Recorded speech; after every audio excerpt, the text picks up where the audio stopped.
Salam alaikum les jeunes, bon j'ai Inch'Allah باش نحلو quelques exercices sur les équilibres de complexation. Je vais commencer par ce premier exercice. نقرا l'énoncé تاع l'exercice.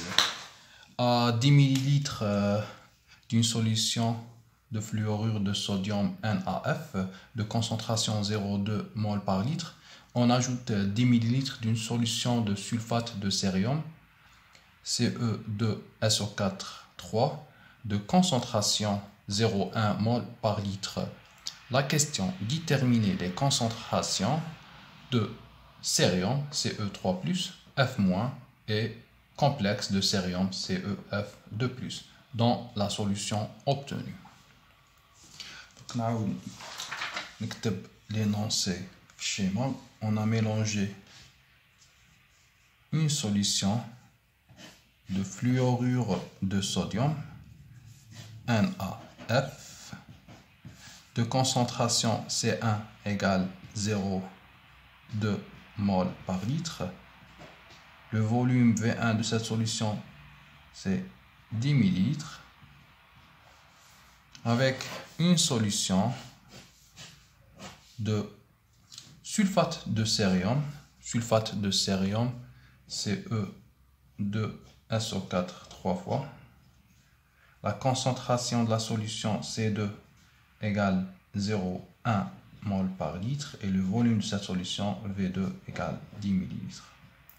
Bien sûr, on obtient un mélange contient 20 ml. Volume total c'est 20 ml. V1 plus V2.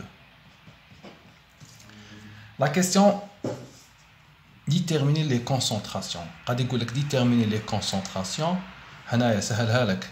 كيف سهلها لك؟ قال لك سيريوم Ce3+, F- وتاع le complexe. معناتها كاينه une réaction de complexation entre l'ion fluorure libéré par le fluorure de sodium et l'ion cérium libéré par le sulfate de cérium. Donc il y a un contact, une réaction de complexation entre le cérium, c'est un élément central, et F-. Je vais directement déterminer la composition de la solution. Composition de la solution, c'est déterminer ou calculer la concentration gâte les ions présents en solution. Par exemple, déterminer la composition de la solution. ما قالكش بلي كاينه انفورماسيون تاع ان كومبلكس تروح ديريكتومون لي دوني تاع ليكزارسيس تجي تحت في لي دوني شحال تلقى log de bêta 1 une constante de formation du complexe CEF. log de bêta 1 معناتها 1 plus L donne ML. هذا هو le ML égale 4,2.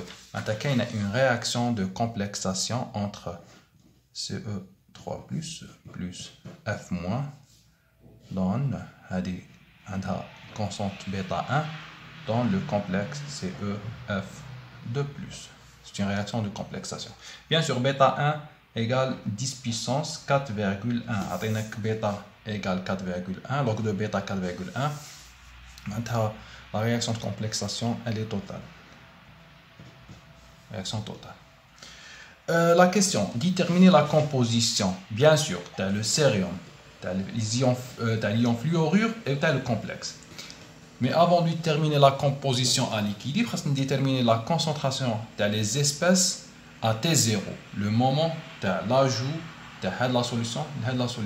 Maintenant, les concentrations dans le mélange.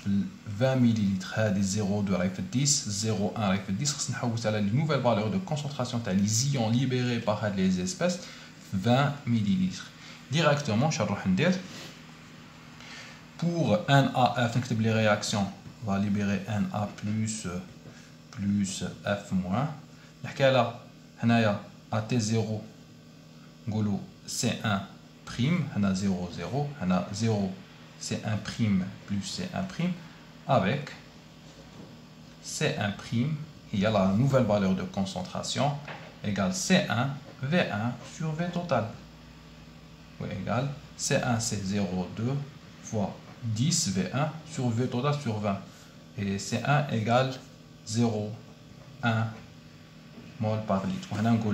La concentration de Na+ avant la réaction de complexation, maintenant les concentrations dans le mélange avant la réaction de complexation, il y a 0,1 mol par litre pour Na plus et F moins.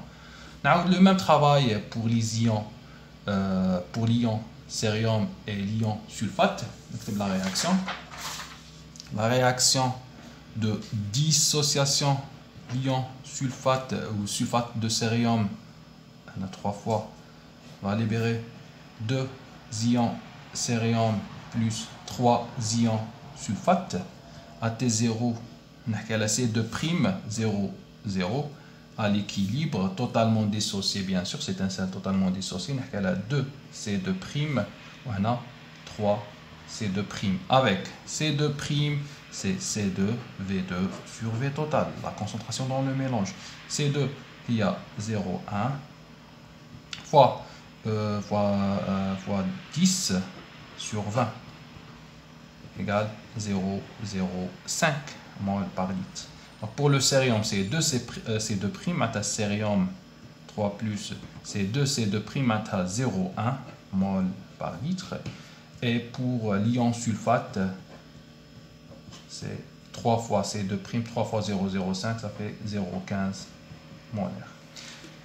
Bien sûr, l'ion sulfate, c'est un ion spectateur, mais engagé dans la réaction de complexation. La même chose pour l'ion Na+.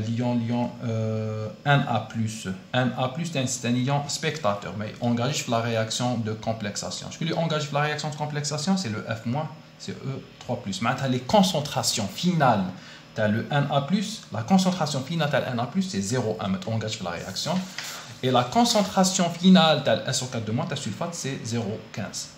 Donc, on a vu les nouvelles valeurs de concentration après la réaction de complexation. Tu as l'ion cérium, CO3+, tu as l'ion F-.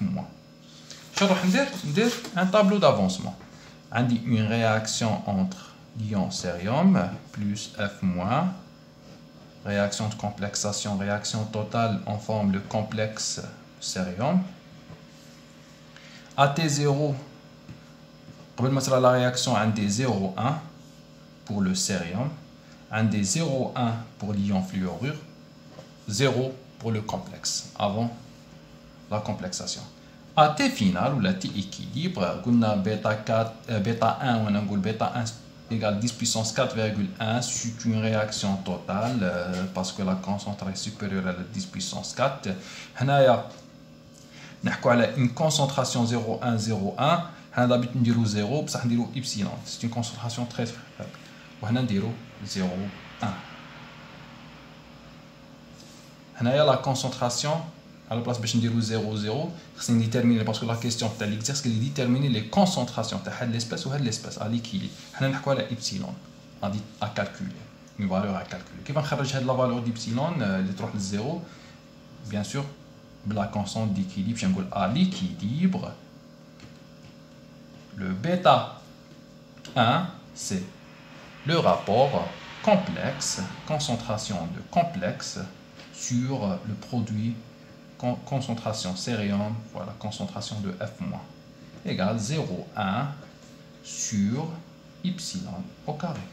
Ok, epsilon carré. On corrige la valeur d'epsilon, c'est la racine 0,1 sur 10 puissance 4,1. Ok. Bon, dès le calcul, la valeur d'epsilon, c'est la valeur d'epsilon, donc à l'équilibre, à T équilibre, et la composition CE 3 plus égale F- à l'équilibre égale epsilon égale 2,81 10 moins 3 mol par litre. Et pour le complexe de cérium, c'est 0,1. On a le tableau d'avancement, on a j'ai consommé 0,1 pour les epsilon, pour dire moins epsilon. Ok, la quantité les gars de Tanaya. Pour dire moins epsilon, epsilon négligeable devant 0,1. On a par exemple dire moins epsilon. 0,1 moins 0,081, donc on a des proches négligeables. En conservation de la matière, on a la conservation de la matière. Presque la réaction, toute la quantité de cérium, un complexe. Une quantité négligeable, bien sûr, devant 0,1 sous forme de CE3+, et F-. C'est la première question.